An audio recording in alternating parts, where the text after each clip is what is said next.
Hello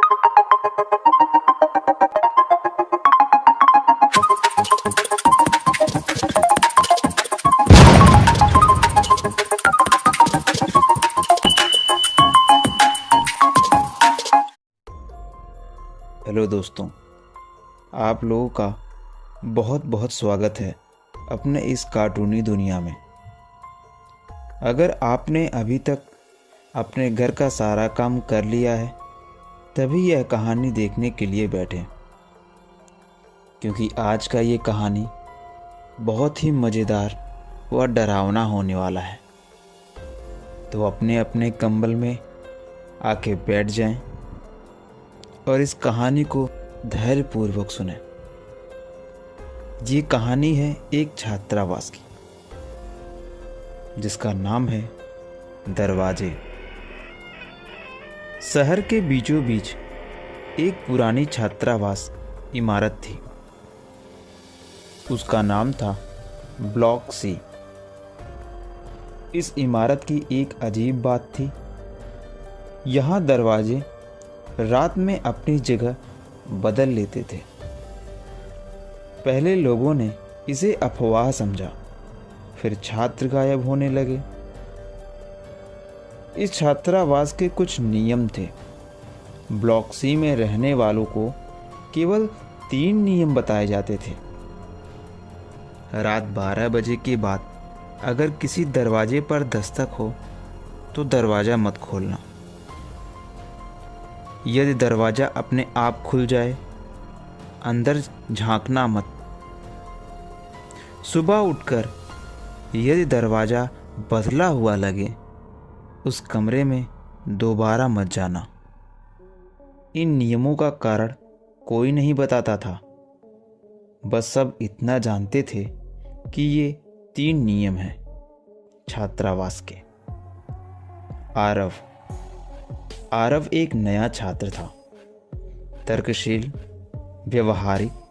उसे भूत प्रेत पर विश्वास ही नहीं था। उसका कमरा था 317।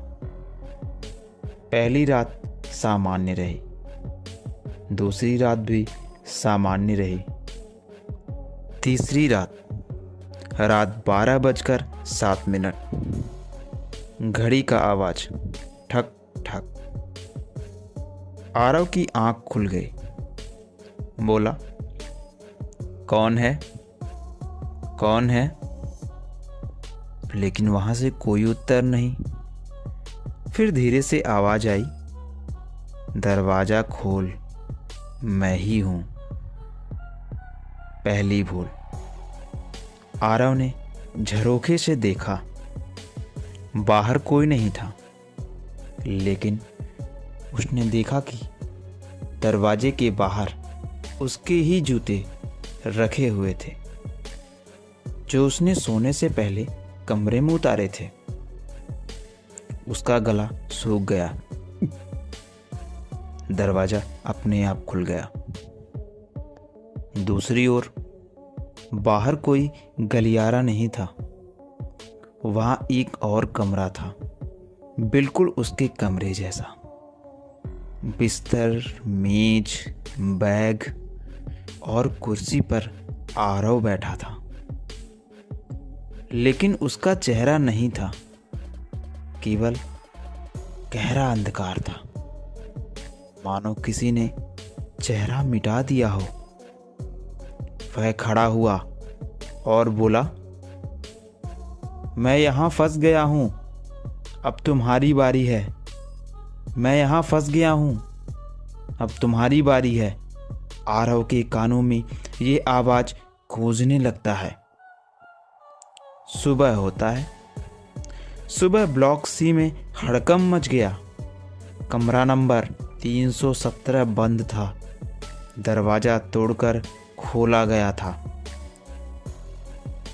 अंदर आरव बैठा था, सीधा, स्थिर, आंखें खुली हुई। लेकिन उसके पीछे दीवार पर 100 से अधिक दरवाजे बने थे, और हर दरवाजे पर एक ही नाम लिखा था, आरव। अंतिम सत्य। वार्डन ने धीमी आवाज में कहा, यह इमारत दरवाज़ों को भूख पर जीवित है। जो दोबारा खोलता है वह स्वयं एक दरवाज़ा बन जाता है। आज भी यदि कोई ब्लॉक सी में रात बिताता है और कोई आवाज़ आती है, दरवाज़ा खोलो, चाहे नॉक करने की आवाज़, तो याद रखना, हर दरवाज़ा बाहर नहीं ले जाता। कुछ दरवाजे हमेशा के लिए अंदर लेके चले जाते हैं। सबको ये बात समझ में आ गई कि अब से रात में कोई भी दरवाजे पे दस्तक देगा तो दरवाज़ा नहीं खोलना है और ना ही खिड़की से बाहर झांकना है। आरव, जो कि उस रात जिंदा तो बच गया था, लेकिन उसके दिमाग में वही सारी बातें चल रही थी। हॉस्टल के छुट्टी का टाइम आ गया और सारे बच्चे अपने घर को चले गए। आरव भी अपने घर के लिए निकल रहा है। ट्रेन शाम की थी और 1 घंटे लेट थी। आरव को बहुत तेज से टॉयलेट आया। आरव पास में खड़े रेलवे स्टेशन के एक टॉयलेट की तरफ देखा और उसमें जाने का फैसला किया। आरव धीरे धीरे कदमों से रेलवे स्टेशन के टॉयलेट रूम की तरफ बढ़ता है। वो टॉयलेट रूम में पहुंचता है, तभी देखता है कि दरवाज़ा काफ़ी पुराना था, जंग लगा और शीशे पे हल्का हल्का रेड कलर का निशान था, जैसे किसी ने अभी अभी अपना चेहरा पोंछा हो। उसी के थोड़े नीचे एक गोलाकार में लेंस टाइप में शीशा लगा था। आरव ने उसके अंदर अपना आंख डाला और देखने का प्रयास किया। अंदर पूरा लाल लाल दिख रहा था, ऐसा मानो जैसे किसी ने लाल रंग से पूरे कमरे को पेंट किया हो और खून का बौछारी लगा हो। आरव डर गया। तुरंत वहां से जल्दी जल्दी भाग के अपनी सीट के पास आके पहुंच गया।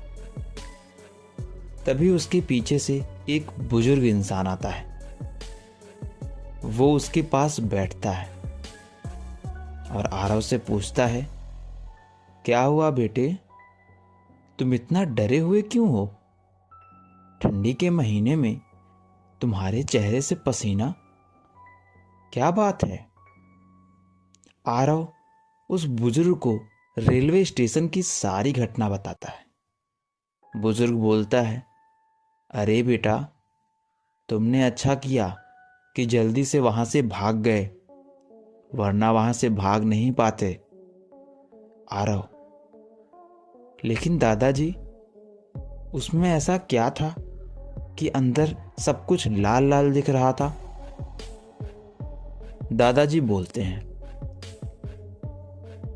उस कमरे में एक औरत मर गई थी। तब से उसकी आंखें एक लेंस के रूप में वहीं से बाहर की तरफ देखती रहती हैं और जो भी उसमें देखता है, चुड़ैल भी उसी को देखती है। ये सुनने के बाद आरव के रोंगटे खड़े हो गए और वो बेहोश हो गया। आरव बेहोश होके उसी रेलवे स्टेशन के प्लेटफॉर्म पे गिर पड़ा। आरव की नींद खुली तो वो अपने मम्मी पापा के पास अपने घर पे था। सब उससे पूछते हैं कि क्या हुआ, तुम इतने डरे हुए क्यों हो? अभी नया नया हॉस्टल ज्वाइन किए और अकेले रहने की आदत नहीं पड़ी, तुम्हारा फ्यूचर में क्या होगा? आरव को किसी की बात सुनाई नहीं दे रही थी। बस वही दोनों घटना आरव के आंख के इर्द गिर्द घूम रहा था। बेचारा वो करे भी तो क्या करे। रात में सोता फिर भी वही सपना आता, और दिन में जगता फिर भी वही सपना आता। एक दिन की बात है, आरव की मम्मी चाय लेके उसके दरवाजे तक पहुंचती हैं।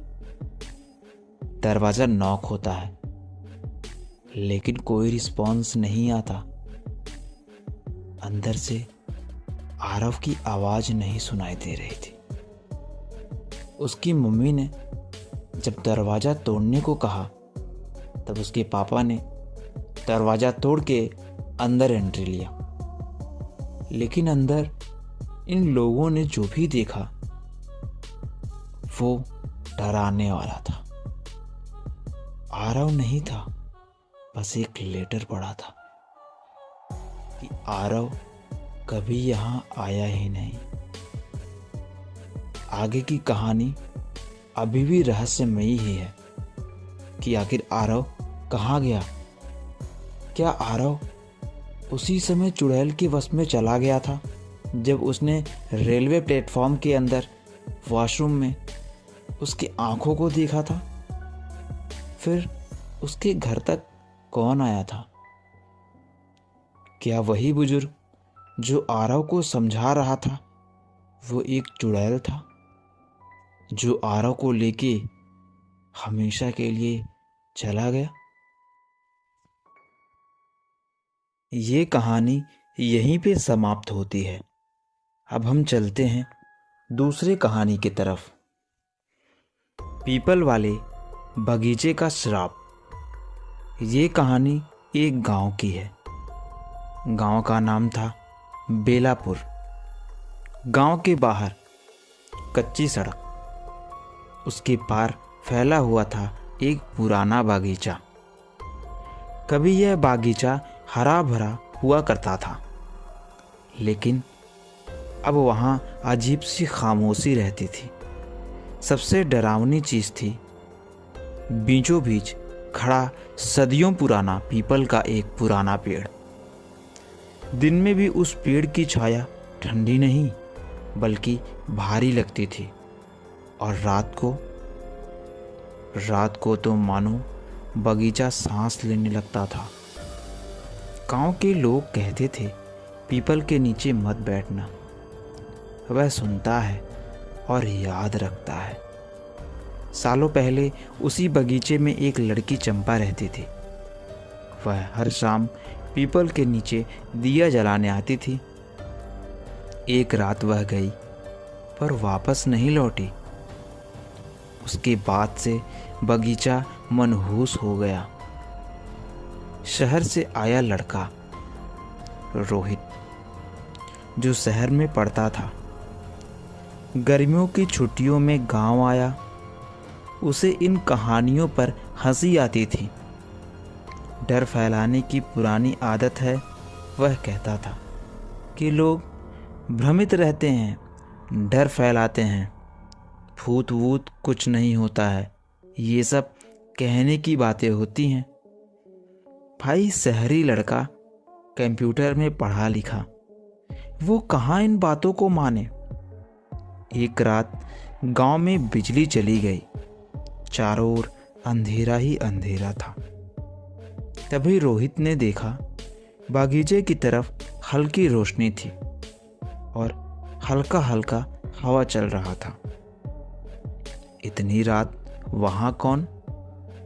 रोहित सोच में पड़ गया और अपने खिड़की से उसे झांकने लगा। उसने टॉर्च उठाई और सोचा कि चलो बगीचे की ओर चला जाए। रोहित ने टॉर्च के साथ बगीचे में कदम रखा। जैसे जैसे वह अंदर गया, हवा बिल्कुल बंद हो गई। झिंगुर चुप थे, कुत्तों की आवाज़ भी नहीं आ रही थी। जैसे जैसे रोहित अंदर की तरफ कदम बढ़ाता, आवाज़ें सन्नाटों के रूप में बदल जाती। यह खामोशी कान फाड़ने वाली थी।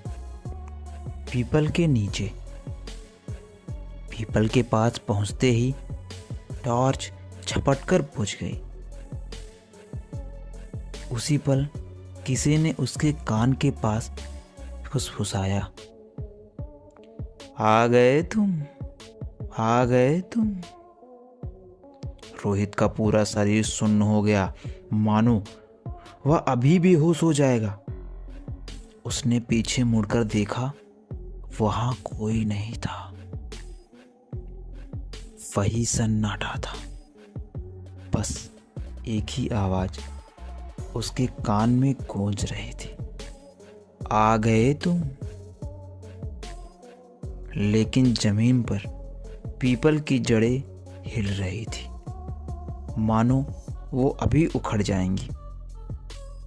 अचानक पेड़ से घुंघरुओं की आवाज आई। धीरे धीरे एक आकृति उभरी। लंबे खुले बाल, झुका हुआ सिर और मिट्टी से सना सफेद कपड़ा। उसने सिर उठाया। चेहरा अधूरा था और आंखें बिल्कुल खाली। तुमने दिया क्यों नहीं जलाया? उस आत्मा ने पूछा। रोहित चीखना चाहता था, लेकिन आवाज गले में ही अटक गई थी। श्राप का सच। आइए जानते हैं कि इसके पीछे का सच क्या है। आखिर रोहित को कौन दिखा और वो लड़की कौन थी? घुंघरुओं का आवाज कैसा रहस्य भरा था और किस बारे में बात कर रही थी वो कि दिया क्यों नहीं जला? अचानक बागीचे की जमीन गीली हो गई। मिट्टी से हाथ निकलने लगे। कई आवाजें एक साथ बोलने लगी। यहां जो आया यहीं रह गया। पीपल की शाखाएं झुकने लगी, जैसे किसी को बांधना चाहती हो। रोहित ने पूरी ताकत लगाकर आंखें बंद की और भगवान का नाम लिया। जय हनुमान, जय हनुमान, हे बजरंगबली, हे शंकर भगवान, हे राम जी, जय हनुमान, जय हनुमान। अगली सुबह गांव वालों ने रोहित को बागीचे से बाहर पाया। उसके बाल सफेद हो चुके थे और उसकी हथेली पर जला हुआ दिया का निशान था। वह कभी ठीक से बोल नहीं पाया, बस रात को एक ही बात बड़बड़ाता था, पीपल के नीचे दिया जलाना मत भूलना, पीपल के नीचे दिया जलाना मत भूलना। आज भी बेलापुर के लोग कहते हैं, अमावस की रात पीपल के नीचे एक दिया अपने आप जल उठता है और अगर कोई पास जाए तो पेड़ के पत्ते सरसरा कर कहते हैं, अब तुम्हारी बारी है।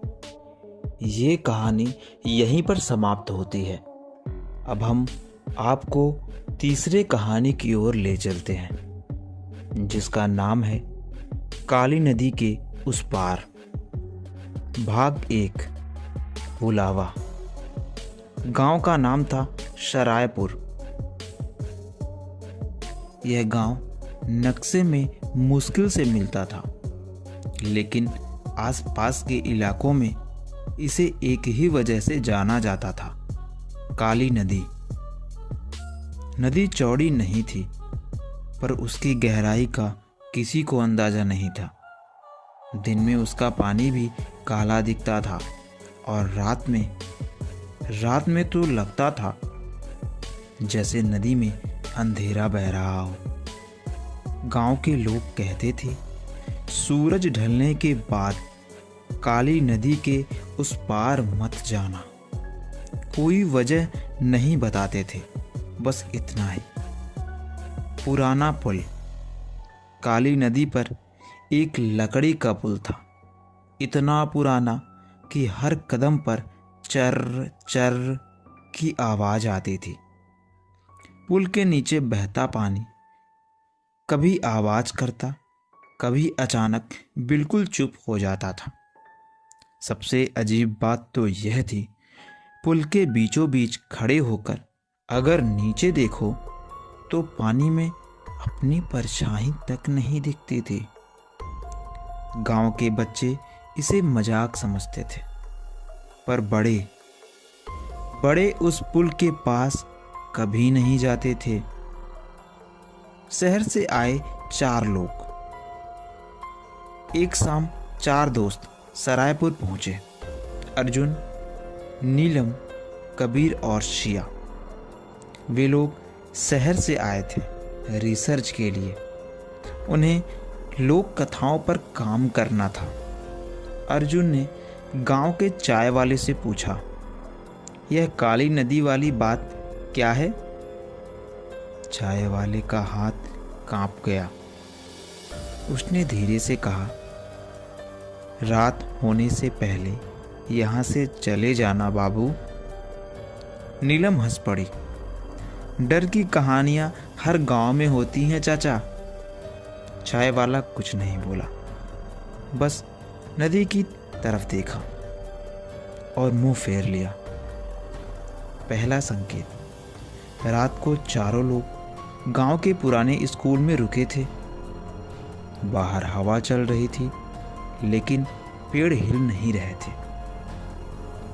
रात के 11 बजे सिया का नींद खुला। उसे लगा जैसे कोई नाम लेकर बुला रहा हो। सिया, सिया। आवाज बहुत धीमी थी, लेकिन बिल्कुल पास से। उसने आंखें खोली। कमरे में सब सो रहे थे।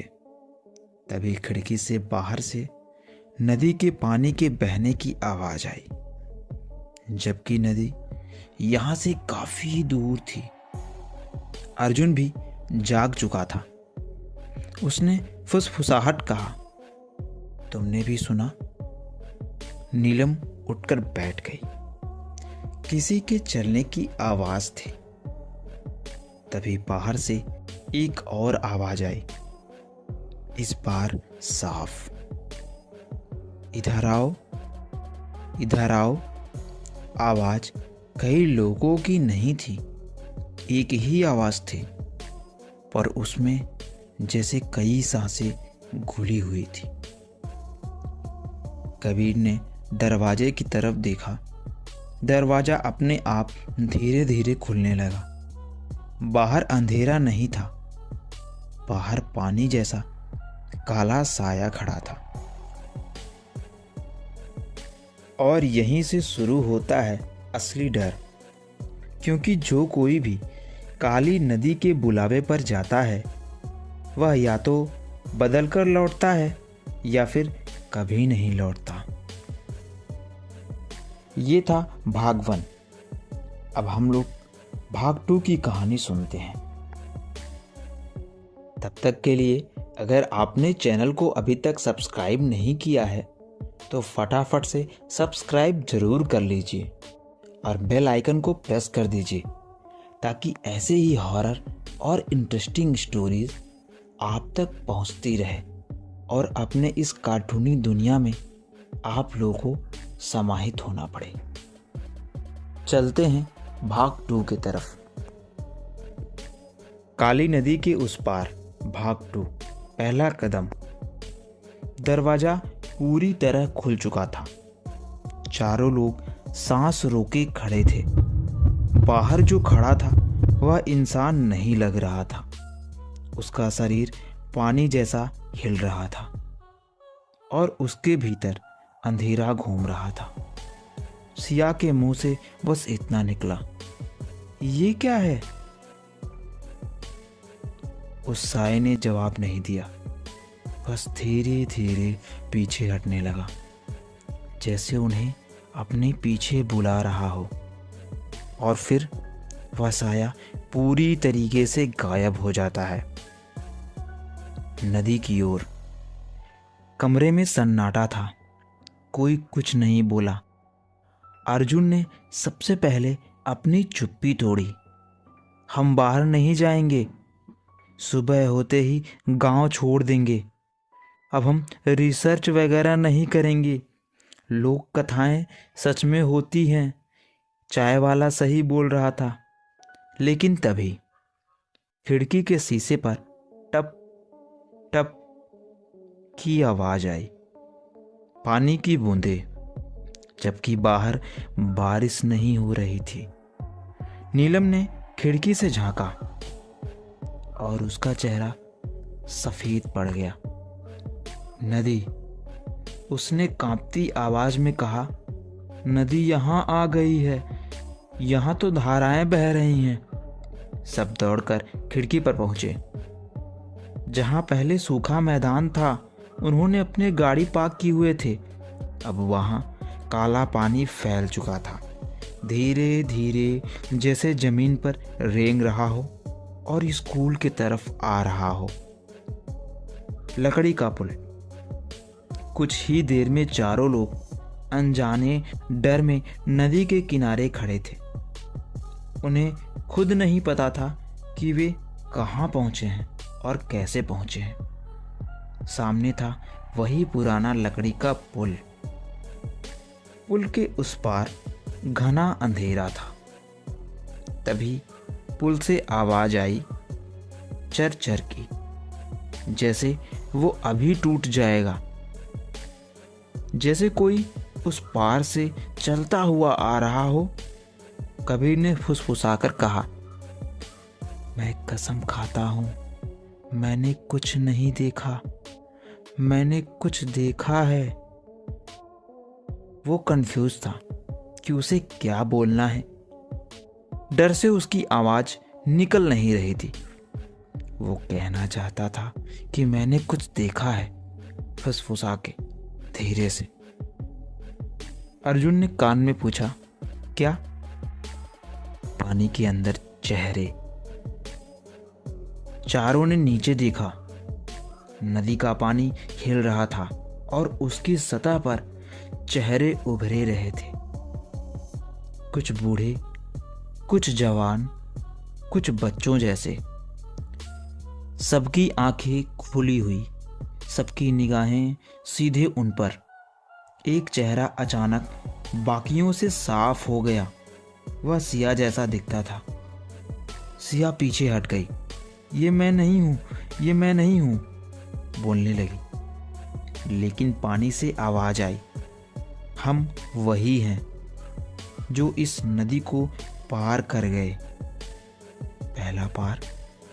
अचानक पुल के बीच में एक दिया जल उठा, बिना हवा, बिना हाथ। और उसी पल गांव के बुजुर्ग की आवाज अर्जुन के कानों में गूंजी, अगर नदी बुलाए तो एक बार ही मना करना, दूसरी बार पैर खुद चल पड़ेंगे। कबीर का पैर अपने आप आगे बढ़ गया। कबीर रुक, नीलम चिल्लाई, लेकिन बहुत देर हो चुकी थी। कबीर ने पुल पर पहला कदम रख दिया। लकड़ी कराह उठी। नदी के चेहरे मुस्कुराने लगे और उसी पुल के पास, उस पार से किसी ने साफ कहा, अब लौटने का रास्ता बंद हो चुका है, जारी रहेगा। क्योंकि जो एक बार काली नदी के पुल पर चढ़ता है, वो अकेला नहीं लौटता, या लौटता ही नहीं। ये आवाज पूरे गांव में गूंजी और कहानी यहीं खत्म होती है। सवेरा हुआ तो पूरे गांव में सन्नाटा था। लोग पुराने स्कूल पे पहुंचे और चारों लोगों को मरा हुआ पाए, जैसे किसी ने उन्हें डुबो डुबो कर मारा हो।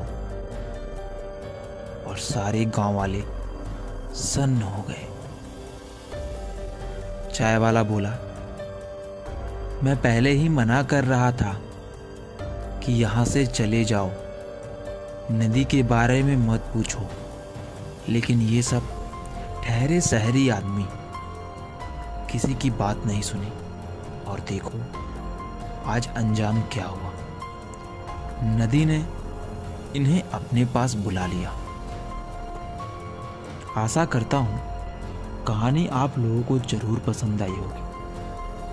और अगर कहानी पसंद आई हो तो वीडियो को एक लाइक करना मत भूलिएगा। और हाँ, जाते जाते चैनल को सब्सक्राइब कर लीजिएगा और बेल आइकन को ज़रूर प्रेस कर दीजिएगा।